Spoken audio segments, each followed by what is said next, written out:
Os mistérios inexplorados da maçonaria egípcia.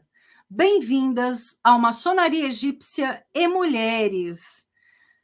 Eu sou a Dulcins Fran e guio mulheres nos mistérios da maçonaria egípcia. Meu objetivo é inspirar mulheres espiritualizadas que estão interessadas em saber mais sobre a maçonaria egípcia e demais ordens iniciáticas. Sou iniciada na maçonaria há mais de 20 anos e sou mestre maçom desde 2005. Então, se você sentiu que esse conteúdo é para você, já dá o like e se inscreve no canal. Quem é novata aqui, digita hashtag novata. Quem é a minha aluna, digita hashtag mosca branca. Moscas brancas são pessoas raras. Se você está assistindo essa aula gravada no YouTube, eu vou deixar os cards, os contatos, os conteúdos complementares e na descrição do vídeo o meu Instagram e Facebook. O que vamos aprender aqui hoje? Tópico 1. Os enigmas das lendas egípcias na maçonaria. Tópico 2. Os artefatos e símbolos ocultos. Tópico 3. Grandes mestres da maçonaria egípcia. Aperta o aviãozinho e hashtag chama as amigas. Maçonaria não se faz sozinha. São apenas 3 tópicos sobre esse tema que eu selecionei entre muitas coisas para que coubesse nessa aula. Eu tenho um curso onde eu faço uma abordagem mais profunda dos temas tratados aqui. Os tópicos de hoje foram sugestões das minhas alunas. Se você quiser sugerir algum tema, escreva aqui nos comentários ou me envie a sua sugestão no meu direct, no Instagram. Então vamos lá, o tema de hoje, os mistérios inexplorados da maçonaria egípcia. Tópico 1, os enigmas das lendas na maçonaria egípcia. Nos ritos maçônicos mais conhecidos, é utilizada a lenda de Irã Abif como a principal alegoria para transmitir os ensinamentos para os seus membros. Irã Abif foi o arquiteto e construtor do Templo de Salomão. Apesar de termos uma narrativa bíblica para esse acontecimento, ela se apresenta na maçonaria em forma de lenda. É comum o uso de lendas, mitos e arquétipos para transmitir ensinamentos na maçonaria. Hoje, vamos falar de Imhotep. Imaginem-se transportadas para um mundo repleto de lendas e mistérios, onde as histórias não são apenas contos, mas lições de vida e sabedoria. Quero compartilhar com vocês uma dessas histórias fascinantes, tecida no coração da maçonaria egípcia. Imagine, por um momento, as areias douradas do Egito, onde a história se mistura com a mitologia. Aqui temos uma figura emblemática e inspiradora, Imhotep. Esse nome pode não soar tão familiar quanto o mestre arquiteto do Templo de Salomão, mas acreditem, ele possui um encanto único. Seu nome significa aquele que vem em paz. Imhotep não era apenas um nome na história, ele era um sopro de vida na antiguidade. Vivia no 3º milênio antes da Era Comum, um período que parece tão distante, mas cujo eco ainda ressoa em nossos corações. Ele era um visionário, arquiteto, médico, sacerdote, filósofo, uma mente brilhante que deu forma à pirâmide de Saqqara, a primeira de todas as pirâmides do Egito. Imaginem, minhas caras alunas, a grandiosidade dessa obra, erguendo-se nas areias do deserto, um tributo à habilidade humana. Na maçonaria egípcia, Imhotep é venerado não apenas como uma conquista, por suas conquistas tangíveis, mas também como um símbolo da sabedoria. Ele é um lembrete de que cada uma de nós tem o potencial para construir algo grandioso, não apenas em pedra, mas em nossos espíritos e comunidades. Sua história não é apenas uma crônica de construções físicas, é uma jornada de autoaperfeiçoamento e busca de conhecimento. A cada passo que Imhotep dava, ele deixava uma marca indelével na areia do tempo, lembrando-nos da importância de construir os pilares de nosso próprio conhecimento e sabedoria. Ao mergulharmos nas profundezas desta lenda, desvendamos a interconexão mágica entre a maçonaria egípcia e a cultura do Antigo Egito. É uma tapeçaria tecida com os fios da fraternidade maçônica e antigas tradições egípcias, um mosaico que enriquece a nossa compreensão da própria maçonaria. A lenda de Imhotep não é apenas uma história, mas uma jornada iluminadora.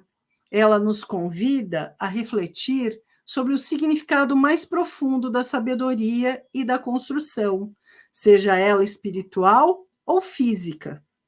Nas tradições da maçonaria egípcia, ela é um convite para explorarmos juntas os mistérios inexplorados da maçonaria egípcia, descobrindo a nós mesmas e ao nosso potencial ao longo do caminho. Ao falar de Irã Abif, de Imhotep, eu me lembro da minha própria história, por eu ser arquiteta.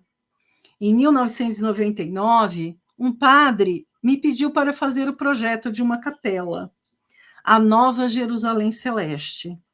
No meio do projeto, eu comecei a ter vários insights à medida que eu desenvolvia esse projeto, a começar pelo nome dessa capela, Nova Jerusalém Celeste, que aparece no Apocalipse de São João, a cidade que desceu do céu, a pedra cúbica de mesma altura e mesma largura, que é uma simbologia relacionada ao ser humano, ao homem vitruviano.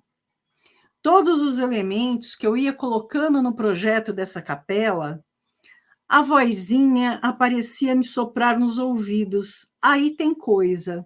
E batata, eu ia pesquisar e achava referência à maçonaria. De alguma forma, eu e a maçonaria tínhamos um encontro marcado. A própria profissão que eu tinha escolhido aos 13 anos me levaram à história da maçonaria operativa, dos pedreiros livres, dos construtores das catedrais e, mais tarde, aos mestres construtores da maçonaria egípcia. Eu trabalhava sobre a prancha de traçar e encontrava-me sempre entre o esquadro e o compasso, ferramentas da minha oficina. Era um eterno déjà vu. Déjà vu é a sensação de já ter visto ou vivido uma situação que está acontecendo no presente. A expressão francesa já visto. Isso me fez sentir conectada com a história de Irã Abif e de Imhotep, ambos arquitetos e referências na construção de templos de pedra e também são lendas para a edificação do templo interior. Você já teve essa sensação de déjà vu? Se você já teve essa sensação de déjà vu, deixe aqui nos comentários, #EuNaMatrix. Você já tinha ouvido falar em Irã Abif, o mestre arquiteto do Templo de Salomão, ou Imhotep, o arquiteto da pirâmide de Saqqara? Responda nos comentários se você já tinha ouvido falar, #mestre arquiteto. Maçonaria é compromisso, é para pessoas decididas, dedicadas e fortes. Vamos ao tópico 2: artefatos e símbolos ocultos. Além das ferramentas tradicionais, em nossa busca pelos mistérios inexplorados da maçonaria egípcia, nos deparamos com um artefato singular e misterioso, o Merkeret, também conhecido como um instrumento do conhecimento.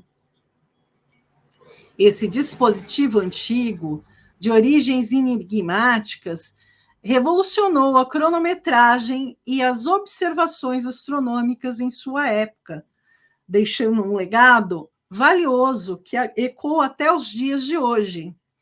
O Merkeret, acredita-se, surgiu por volta de 600 antes da Era Comum, durante o auge da civilização egípcia. Os primeiros exemplares conhecidos eram confeccionados em bronze, adornados com textos hieroglíficos e incrustados em elétron, uma liga de metal precioso composta por ouro e prata. Sua singularidade reside na simplicidade elegante de seu design e na notável eficácia de sua função. O dispositivo consistia em uma barra reta, geralmente feita de madeira ou osso, conectada a um fio de prumo. A linha de prumo, utilizada para estabelecer uma referência vertical, era essencial para alcançar precisão na cronometragem e no alinhamento das estruturas. O Merkeret era cuidadosamente alinhado com a estrela do norte, e um segundo Merkeret era empregado para estabelecer um meridiano norte-sul, fornecendo um ponto de referência para rastrear os movimentos celestes. Essa ferramenta, engenhosamente simples, permitia a precisão construtiva, alinhando as edificações sagradas com as estrelas e constelações, demonstrando a profunda conexão entre a arquitetura egípcia e a astronomia. Os antigos egípcios, renomados observadores do céu, deixaram um legado inestimável, como evidenciado no zodíaco de Dendera, que é uma prova viva de seu conhecimento celestial. À medida que exploramos a maçonaria egípcia, é essencial compreender como o Merkeret e outros artefatos egípcios influenciaram e enriqueceram a tradição. Esses objetos sagrados, envoltos em mistério e simbolismo, lançam uma luz sobre a profunda conexão entre a espiritualidade e a ciência e a arquitetura, inspirando-nos a desvendar os segredos que se escondem por trás das camadas do tempo. Você já tinha ouvido falar no Zodíaco de Dendera? Comenta aqui no chat, #Dendera. As asas de Horus. Simbolicamente, é Orbehedet, o sol alado dos tempos primordiais. Historicamente, ele é a embarcação de Horus, na forma de um disco solar alado, com duas cobras, colocado no frontão da porta do templo, entre duas colunas, J e B. As asas de Horus, ou Orbehedet, são um símbolo poderoso na maçonaria, que entrelaça a mitologia egípcia com o simbolismo maçônico, oferecendo camadas de interpretação, tanto histórica quanto simbólica. Simbolicamente, Orbehedet representa o sol alado dos tempos primordiais. Na mitologia egípcia, Horus é uma divindade importante, frequentemente representado como um falcão ou como um homem com a cabeça de falcão e associado ao céu, à guerra e à caça. A imagem do sol alado simboliza a ascensão e a iluminação e a visão espiritual. Para os maçons, esse simbolismo pode ser interpretado como uma busca pela luz da sabedoria e pelo entendimento superior, que são objetivos centrais na jornada maçônica. Historicamente, a representação de Horus como uma embarcação, na forma de disco alado, ladeado por duas cobras, é uma imagem que ressoa com o conceito de dualidade e união dos opostos.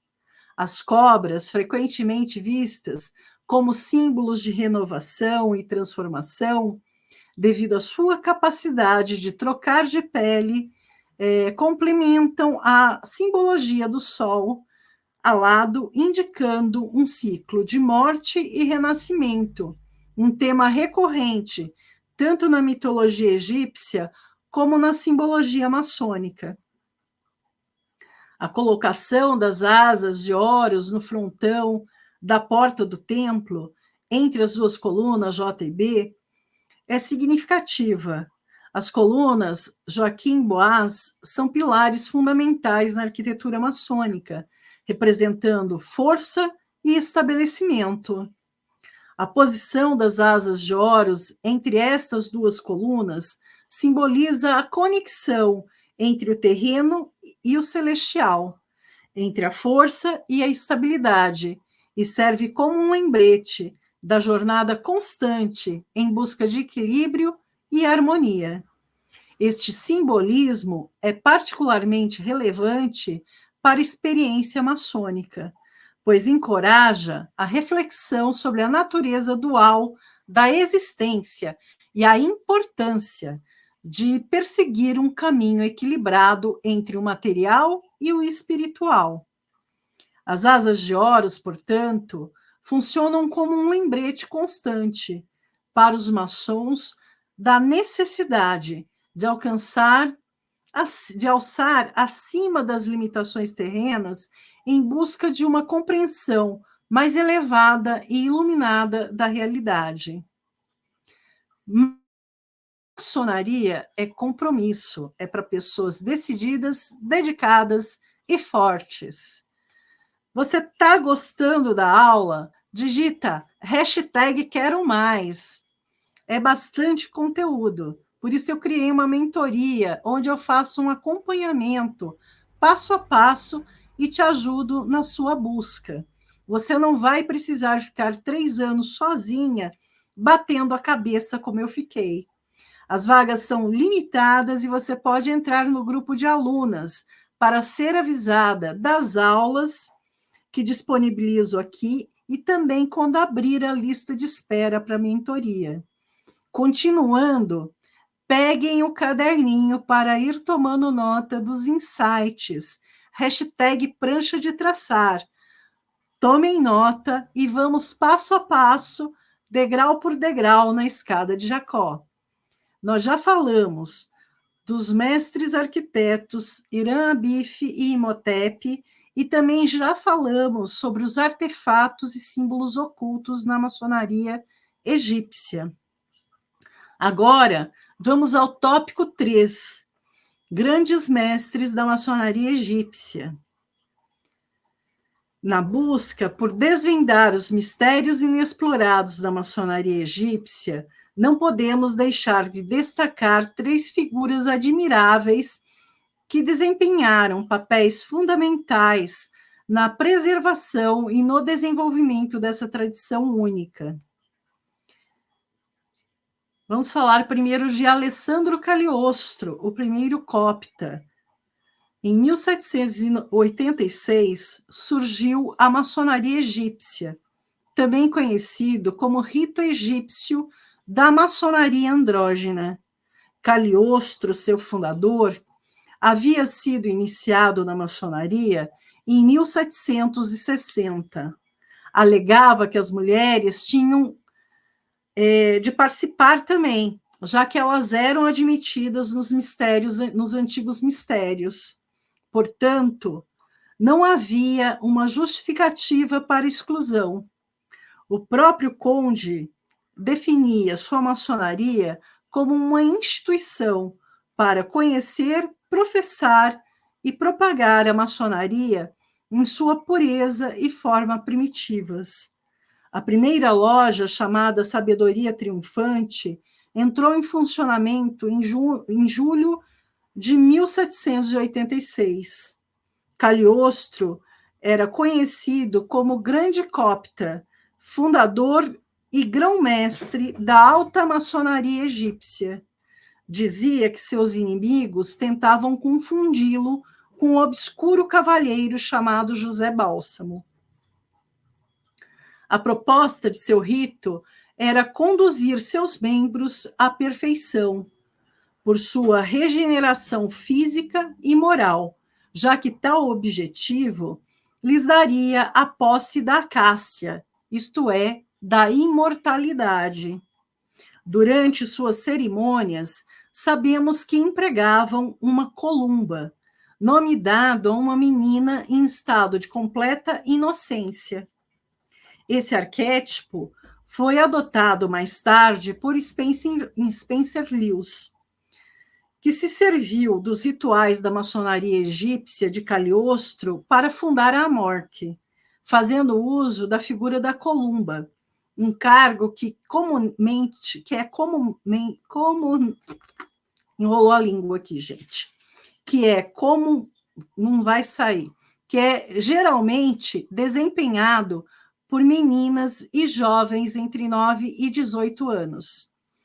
Uma das minhas filhas foi columba na Amorque, entre os seus 9 e 18 anos, tendo em seguida sido iniciada por mim na maçonaria egípcia no rito de Mênfis-Misraim.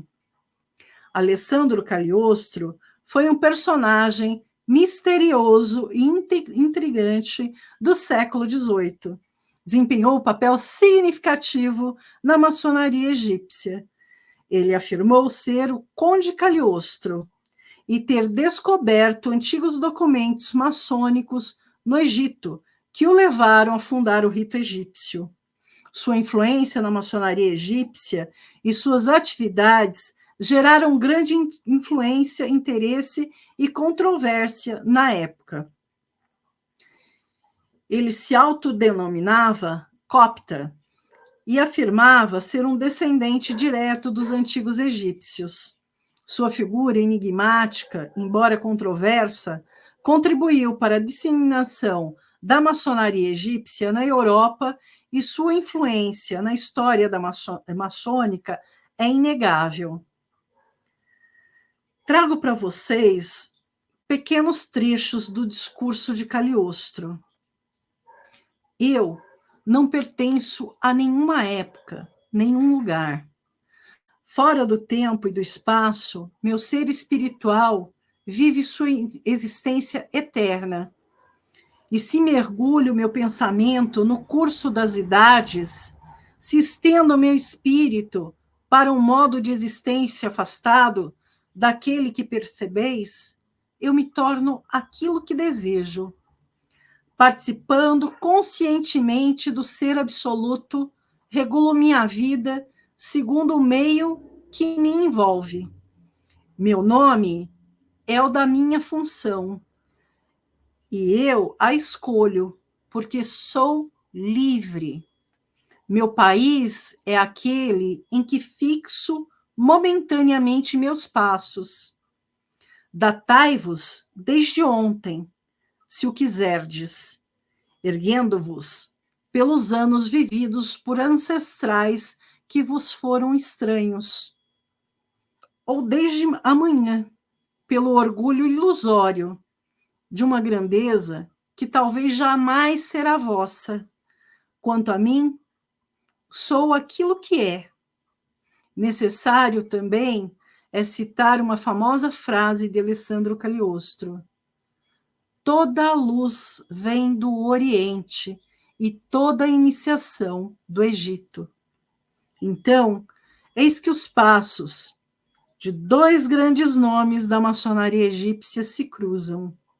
Napoleão Bonaparte é recebido por Cagliostro na maçonaria egípcia em Alexandria.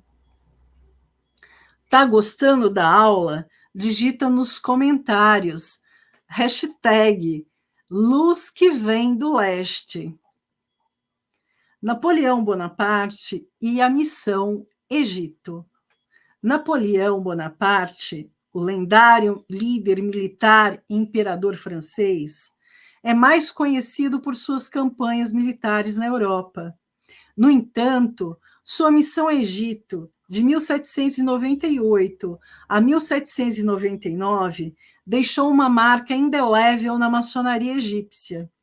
Durante a ocupação do Egito, Napoleão levou consigo uma equipe de cientistas, artistas e intelectuais, incluindo maçons, que conduziram extensas pesquisas e explorações arqueológicas no território egípcio. Essa missão não apenas enriqueceu o conhecimento ocidental sobre a cultura e a arquitetura do Egito Antigo, mas também influenciou profundamente a maçonaria egípcia, introduzindo elementos egípcios em rituais e simbolismos. O registro e descobertas dessa expedição tiveram um impacto duradouro na maçonaria, moldando seu relacionamento com a herança egípcia.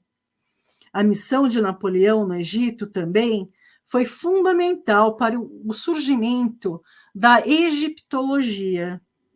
A pedra de Roseta foi usada como material de construção em um forte na cidade marítima de Roseta, onde em 1799 foi redescoberta por um soldado que integrava a expedição francesa ao Egito, liderada por Napoleão.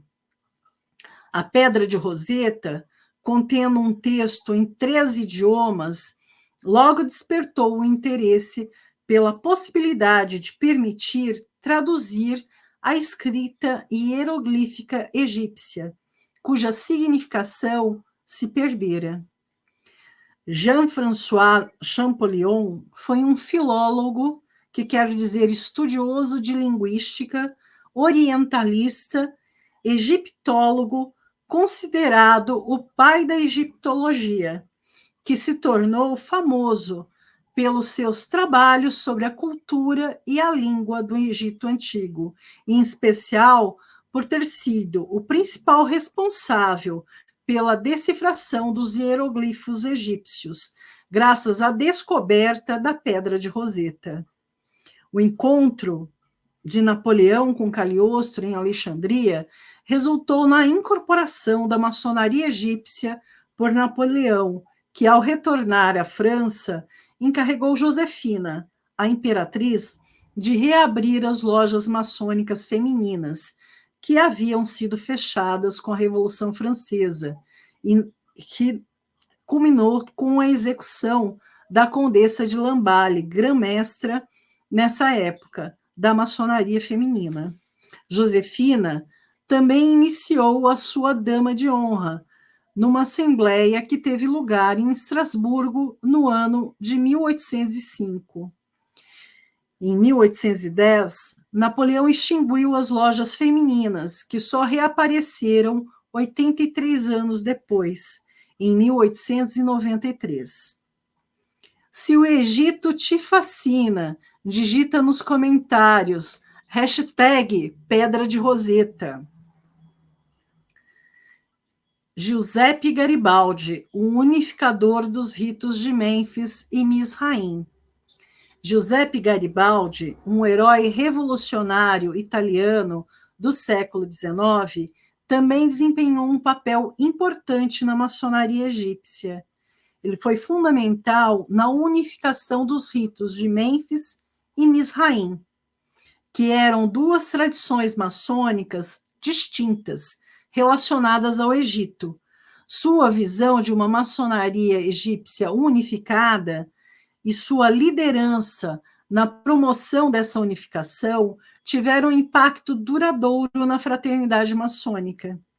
A contribuição de Garibaldi para a maçonaria egípcia não apenas fortaleceu a coesão dentro da tradição, mas também ajudou a preservar e aprofundar o conhecimento dos mistérios egípcios. Antes de prosseguir, com a história de Garibaldi? Tá gostando? Se você tá gostando, já deixa o seu like e se inscreve no canal para que mais mulheres tenham acesso a esse conteúdo. A dedicação de Napoleão à causa maçônica, a dedicação de Garibaldi à causa maçônica o tornou uma figura de destaque na maçonaria egípcia. Ele e sua companheira, Nikta Garibaldi, são lembrados como heróis de dois mundos, tendo atuado na Revolução Farroupilha. Garibaldi iniciou Anita na maçonaria e mais tarde sua filha, Teresa Garibaldi, que também é conhecida pelo apelido de Teresita. Essas figuras de destaque, Alessandro Cagliostro, Napoleão Bonaparte e Giuseppe Garibaldi, deixaram suas marcas distintas na maçonaria egípcia, influenciando sua evolução e contribuindo para a riqueza de seus mistérios. Eles lembram da conexão profunda entre a maçonaria egípcia e a história mundial, enquanto continuamos a nossa jornada de descoberta e entendimento. Juntas, somos mais fortes. Escreva nos comentários, #sororidade. Maçonaria é compromisso. É para pessoas decididas, dedicadas e fortes. Um sororal abraço. Te vejo na próxima aula.